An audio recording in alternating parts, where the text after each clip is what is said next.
Hola a todos, en esta ocasión vamos a abordar el tema de patrones de diseño. Principalmente nos vamos a enfocar en lo que es el patrón FESADE. Y bueno, vamos a empezar. Vamos a abordar estos 4 puntos. Primeramente vamos a ver qué es un patrón de diseño, ver un poco de los antecedentes del tema. Posteriormente nos vamos a enfocar ya a lo que viene siendo el patrón FESADE. Vamos a ver su implementación a través de los diagramas de clase. Y por último vamos a poner algunos ejemplos para que quede más claro los casos en los que es recomendable usar este patrón. Buenos días, buenas tardes, no importa la hora a la que esté viendo este video. Y bueno, yo les voy a explicar sobre los patrones de diseño, esto con la finalidad de que cuando les expliquemos el patrón FACAD, que es el que nos tocó, puedan entenderlo con un poco más de claridad. Entonces, antes que nada, primero vamos a ponernos a pensar cuando tenemos que descifrar un software. Por lo general, está hecho por otras personas y estas personas tienen su propia manera de hacer su código. Entonces, si una persona externa quisiera ver ese código, lo más probable es que a lo mejor y lo entienda, pero no con mucha claridad, porque cada persona resuelve los problemas a su manera. Entonces, los patrones de diseño lo que nos ofrecen es que son formas estandarizadas para resolver problemas comunes en el desarrollo del hardware. Y bueno, estos patrones de diseño los diseñaron expertos que no solo resuelven los problemas de sus principios, sino más bien que reutilizan soluciones que han funcionado en el pasado, por lo que esto evitaría que si por ejemplo tenemos un problema, esto evitaría que empezáramos desde cero, ya que tenemos, digamos que, pues sí, un patrón en el que nos podemos guiar y que tenemos la plena certeza de que va a funcionar. Entonces, algunas ventajas de los patrones de diseño, al hacer uso de los patrones de diseño, es que uno, ahorran tiempo, y con esto me refiero a lo que ya les expliqué anteriormente, que ya no tendremos que empezar desde cero. La segunda es la seguridad y validez del código. Esto porque ya está hecho esto ya lo hicieron expertos, por lo que no es como una persona aficionada que haya hecho estos patrones para que los demás puedan seguir ocupándolo, sino tenemos la seguridad de que ya lo hizo una persona que tiene los conocimientos suficientes. Y tercero es que establecen un lenguaje común. Y con esto hago referencia a que si una persona, tenemos un código y lo hizo una persona y otra persona quisiera hacer o ver ese código, no se le va a dificultar porque tiene un lenguaje común, un lenguaje que podamos entender todos los que vayamos a ver ese código. Algunos objetivos también de los patrones de diseño es que estandarizan el lenguaje de los programadores. También que evitan perder el tiempo en soluciones a problemas que ya están resueltos. Y tercero, pues crear código reutilizable. Entonces, estos patrones de diseño constan de elementos y de 4 elementos. El primero es el nombre. Básicamente, el nombre nos da una idea de lo que hace el patrón. El problema indica en qué casos se puede aplicar el patrón. El tercero es la solución, que básicamente describe los elementos que forman el diseño. Y por último, las consecuencias, que indican las implicaciones de su uso, y con esto nos referimos a las ventajas, desventajas y algún otro aspecto que no haya cubrido ni el nombre, ni el problema, ni la solución. Y bueno, dentro de los patrones de diseño tenemos los niveles de los patrones de software, y básicamente se dividen en 3. El primero es el arquitectónico, que describen soluciones al más alto nivel de hardware y software.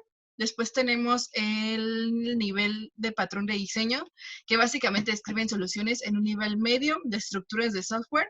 Y por último tenemos el nivel de programación, que básicamente describen soluciones en el nivel de software más bajo. Y bueno, el nivel de diseño se divide a su vez en 3, que básicamente se dividen en creacionales, estructurales y de comportamiento. Y bueno, los creacionales básicamente son patrones que se utilizan cuando debemos de crear objetos, pero podríamos decir que se tienen que tomar decisiones dinámicas. Entonces, porque se van a ocupar decisiones dinámicas, es por eso que son creacionales, porque son patrones que facilitan la creación de instancias, la creación de objetos o de instancias de objetos. Y bueno, como dar un ejemplo, tenemos el patrón factory o el patrón Boulder. Después tenemos el patrón de comportamiento, que básicamente, como su nombre lo indica, nos ayudan a definir la forma en que los objetos interactúan entre ellos. Un ejemplo de este patrón es strategy o command. Y bueno, el patrón que les vamos a explicar hoy cae en la clasificación de estructurales. Y bueno, ¿qué quiere decir estructurales? Es que nos ayudan a definir la forma en que los objetos se componen. A su vez, nos describen cómo utilizar estructuras de datos complejas a partir de elementos más simples. Y esa es una definición que recuerdan, más bien que tienen que recordar para que vayan a poder entender los demás conceptos. Y bueno, algunos ejemplos de los estructurales es nuestro patrón, el patrón facade o fachada, y por decir otro, tenemos el grouper. Bueno, ahora vamos a ver particularmente cuál es el patrón facade. El patrón facade, o por su traducción al español, fachada, forma parte de la categoría de patrones estructurales. Como ya vimos, los patrones estructurales nos permiten describir las diferentes formas en las que se compone un objeto y cómo es que esto les permite colaborar y trabajar entre ellos. De manera particular, facade nos permite simplificar lo que es la comunicación entre una clase y otra clase más compleja o inclusive un sistema de clases. Esto lo va a hacer a través de la instanciación de un objeto que va a venir en representación de esa clase compleja o de ese sistema de clases. Ahora bien, para poner un poco más en contexto y saber qué tipo de problemas son los que podemos resolver con el patrón facade, vamos a plantear el siguiente ejemplo. Supongamos que tenemos una clase cliente que quiere utilizar a otra clase para realizar determinadas operaciones. Sin embargo, esta otra clase se trata de una clase compleja o de un sistema de clases. Lo que nosotros vamos a buscar es crear una clase que nos permita simplificar a este subsistema y para que lo podamos adoptar y usar para cosas más concretas. Otra manera de verlo es que nosotros vamos a buscar el poder accesar a todas estas clases complejas o a estos dos componentes del sistema con una sola entrada, la cual vamos a poder conectar con nuestra clase cliente. Ahora, ¿cuál sería la solución? Pues sería la implementación de nuestro patrón fachada. ¿Cómo funciona? Bueno, pues consiste en crear una clase fachada que nos proporcione una funcionalidad de manera más sencilla en nuestro sistema. ¿Cómo va a ser esto? Pues esta clase lo que va a hacer es usar estas instancias que vendría siendo que va a usar la información de nuestras clases complejas o de los componentes del sistema que nosotros necesitemos, esto a través de la instanciación de objetos de estas clases, y los cuales nos va a permitir, nos va a ofrecer para poder usarlos en nuestra clase cliente. Esto a través de operaciones mucho más simples. Ahora bien, bueno, hay otros casos en los que se puede aplicar, puede ser, como ya vimos, cuando tenemos una clase cliente que quiere acceder, aparte de la funcionalidad de un sistema más complejo, también en tareas o configuraciones muy frecuentes en las que nos conviene simplificar el código que vamos a usar, el código de uso. También en casos en los que necesitamos hacer que una librería sea mucho más legible, creamos una fachada que nos permita acceder a lo que nosotros necesitamos. Y pues nuestros sistemas, en casos en los que nuestros sistemas tienen que acceder a varias APIs y queremos simplificar dicho acceso. De manera resumida, ahora lo que podemos rescatar es que el uso de estas patrones fachada, estas clases fachada, nos permite tanto cuidar y ocultar todos aquellos datos que no nos interesa exponer de las clases complejas o de estos sistemas, y además únicamente nos da lo que nosotros requerimos, únicamente nos proporciona los datos o los métodos que nosotros como cliente o como clase cliente requerimos saber de esas clases compuestas, de esas clases complejas, perdón.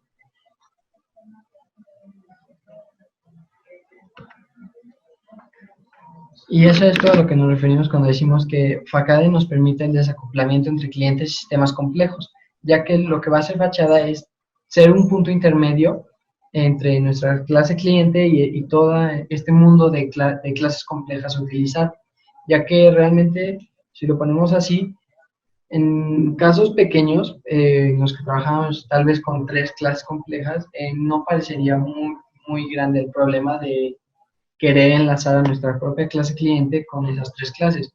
Sin embargo, si este número de clases incrementara o este número de componentes de un sistema incrementa, pues realmente se vuelve un gran problema el querer conectar a nuestro propio cliente, en nuestro punto de partida, con todas esas clases. Entonces, para eso se utiliza esta clase fachada, para hacer un punto intermedio entre una recopilación de la información que realmente necesitamos usar de esas clases. No toda la información es necesaria, a veces simplemente requerimos una cierta parte, entonces recopilamos esa parte en nuestra clase fachada y después a través conectándola con nuestra clase cliente, pues ya podemos hacer uso de esos objetos, de esa pequeña información, prácticamente de las cosas que realmente requerimos, y bueno, todo esto mediante esta clase fachada. Bueno, vamos a continuar con los diagramas de clases enfocados en nuestro patrón que es Facade. Primero vamos a ver el diagrama y después voy a explicarles todo lo que lo conforma.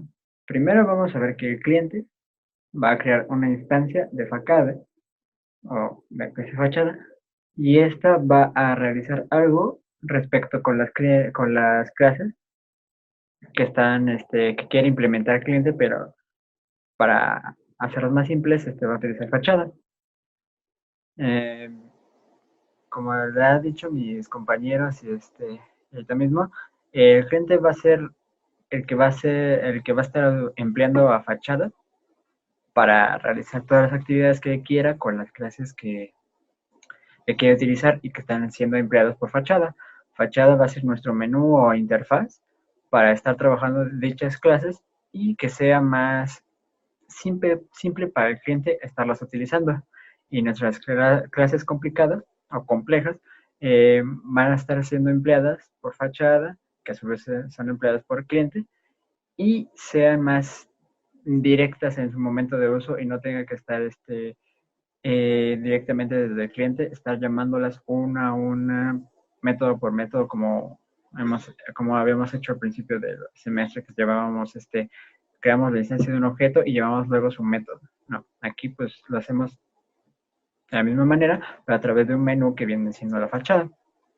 La fachada pues nos simplifica bastante las cosas, ya que al ser un menú pues hace realiza acciones repetitivas en ese sentido, que los usuarios van pidiendo varias veces. O sea, por ejemplo, no sé, queremos que la impresión sea de ese formato, el formato X de tamaño Z y que sea color, ¿no? Y van varias veces. Entonces, con fachada vamos a emplear un método que utilice las clases que están trabajando con el color, con el tamaño, con el formato, lo que sea. Y van a estarlas utilizando para que sea más directo y simple, claro, bajo esa generalización.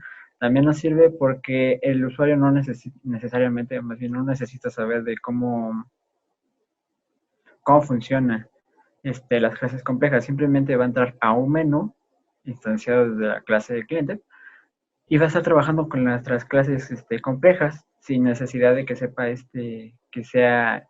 que la clase cliente crea una especie de clase fachada y la clase fachada es el menú y cómo trabaja eso no le interesa. Simplemente va a trabajar con un menú, va a trabajar con sus clases que están ahí dentro y lo que le proporcionamos dentro de la fachada, y es todo lo que se necesita saber, gente. Para encontrar unas cuantas relaciones con otros patrones, podemos ver unas cuantas, como por ejemplo Singleton, que lo vimos en la práctica 13, que viene siendo que utiliza que solo puede crear, más bien que restringe la distancia de un objeto, ese único objeto, y va a ser nuestra la instancia de fachada. Entonces, al utilizar la instancia de fachada, ya podemos estar utilizando las demás clases sin necesidad de estar creando instancias de los otros objetos directamente desde el cliente, solo desde fachada. Después está Mediator, que agarra todas las clases complejas y las encapsula también junto con sus relaciones. Por ejemplo, quisiéramos ver de una impresión que está relacionadas el tamaño con el color y el formato, ¿no? Entonces encapsula esas tres clases que están trabajando cada una por su parte, pero pues, tienen su relación, las encapsula dentro de fachada y van a ser empleadas por cliente. Después encontramos Abstract Factory, pero simplemente lo que hace es que utiliza una clase en particular que va a ser nuestra fachada y solo va a utilizar esa y las clases que están relacionadas con fachada. Ya las demás, pues no nos ya lo demás que van haciendo los cambios que tienen estas clases y sus relaciones que van a estar afectando, que eso ya es de Abstract Factory, pues existe dichas acciones porque fachada va a estar delimitado por nuestras acciones, nuestra generalización del menú, pero fuera de eso, pues no hay mucho más. Ok, ahora vamos a ver algunos ejemplos que nos permitan comprender de mejor manera el uso de los patrones fachada y en problemáticas un poco más cotidianas o comunes. Por ejemplo, podemos pensar en lo que sería un sitio de reservación de habitaciones para hoteles, como lo sería el ya conocido Trivago. Y bueno, ¿cómo funcionaría esto? Como sabemos, Trivago no ofrece por sí solo un plan o tarifas de reservación de los distintos hoteles. Sin embargo, el sitio sí tiene acceso a la información que ofrecen miles de sitios o páginas web, y es únicamente de acuerdo a nuestras necesidades o filtros que Trivago nos presenta todas estas distintas opciones. Dicho esto, podríamos pensar en Trivago como esta clase fachada que hace uso de todas estas clases complejas, que en este caso vendrían siendo estos miles de páginas web, y bueno, instancia objetos de ellas. Esto para tener un acceso más simple a su información con respecto a la clase cliente, que seríamos nosotros como usuarios. De esta manera, nosotros ingresando a Trivago, podríamos filtrar nuestras necesidades, ya sea por la locación turística a la que queremos ir o el hotel precisamente en el que nos queremos hospedar. Y entonces Trivago nos desplegaría todas las opciones que tiene bajo esos parámetros, que prácticamente sería esta recopilación de datos o de reservaciones y tarifas que tiene Trivago de acuerdo a las clases complejas de las que está instanciando. Y de acuerdo a nuestros filtros es que nos va a ofrecer esa información. Ahora bien, a nivel código podríamos verlo de esta manera. Tendríamos en este caso nuestra clase prueba y nuestra clase Trivago fachada. Como vemos en Trivago fachada tenemos la instancia de 3 objetos, uno por cada web. Esto a manera de ejemplificar se hizo de manera resumida, de manera corta. Entonces tenemos estas 3 instancias de estos 3 sitios web. Ahora bien, como mencionaba, Trivago nos ofrece esta información de acuerdo a filtros que nosotros le damos. En este caso, decimos hacer esos filtros de acuerdo al tipo de, ¿cómo decir? A cuánto dinero pretendemos gastar en este viaje. Entonces, en este caso, nuestros tipos de filtro vendría siendo con respecto al precio de la reservación. En este caso lo hicimos de manera muy general, poniéndolo como barato, razonable o caro. Claramente cada uno de estos tendrá sus diferencias o sus pros y sus contras, ¿no? Pero bueno, eso es un poco por aparte. Simplemente tenemos estos 3 filtros que nos dan acceso a los distintos sitios web y las distintas opciones que nosotros tenemos para hacer nuestra reservación. Por otro lado, tenemos nuestra clase prueba, que es la que contiene nuestro método main, nuestro método principal. Aquí tenemos 2 instancias, la instancia de nuestra clase Trivago fachada, de nuestra fachada, que como estuvimos viendo, nuestra clase cliente, que vendría siendo nuestro usuario, va a relacionarse única y directamente con la fachada, y la fachada se hará cargo del resto de instancias. Esto para hacer una conexión y simplificar la conexión y hacerla de lo más simple, ¿no? Tenemos esa y tenemos en este caso una clase extra que es Booking Info, que es prácticamente en donde le vamos a pasar el destino y el nombre del hotel que queremos reservar, porque son datos importantes a la hora de hacer nuestras reservaciones, a la hora de buscar precios y las reservaciones que queremos hacer. Por último viene nuestro filtro, el filtro que les mencionaba hace unos minutos, que va a ser el que decida o el que nos indique qué tipo de instancia va a ser, y de acuerdo a eso va a ser el tipo de páginas o cuántas páginas va a llamar de acuerdo a estos precios que se nos permiten, que nos ofrecen. En este caso tenemos un precio, decidimos tener un precio razonable, por lo que al ir a nuestra clase fachada Trivago, iríamos al segundo caso y haríamos la invocación del objeto.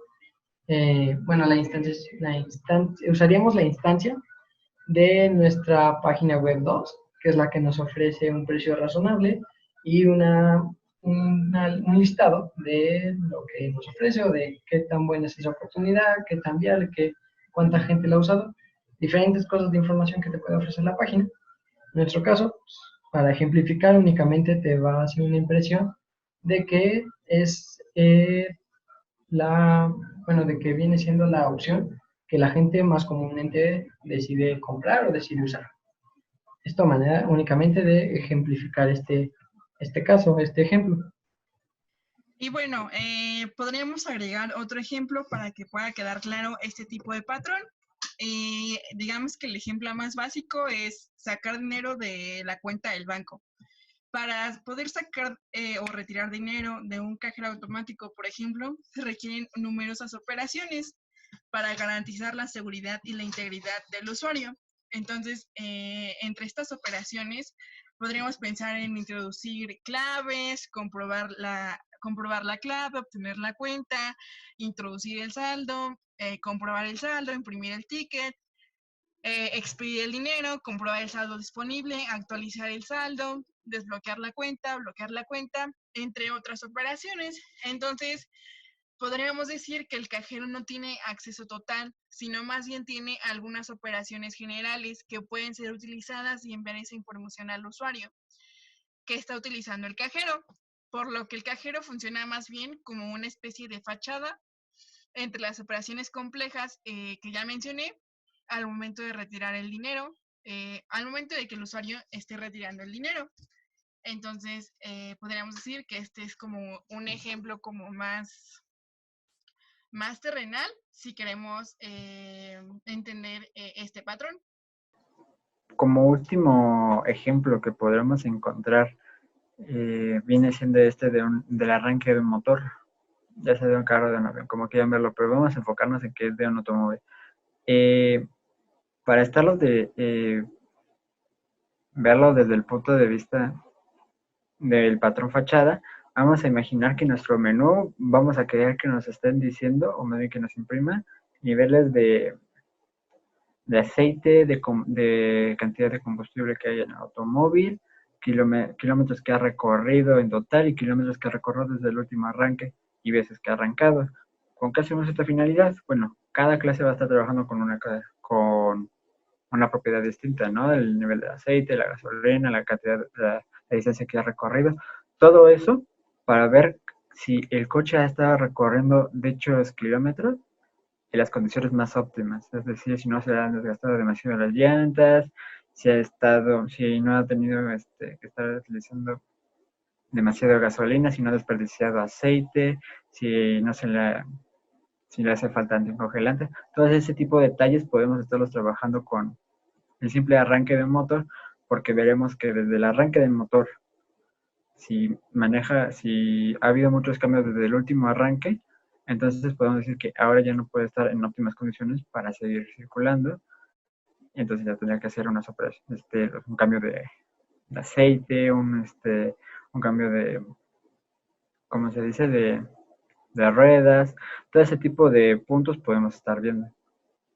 Y bueno, creo que pues ya sería todo de nuestra parte. Por favor, denos sus dudas respecto a nuestro tema y pues gracias por su atención.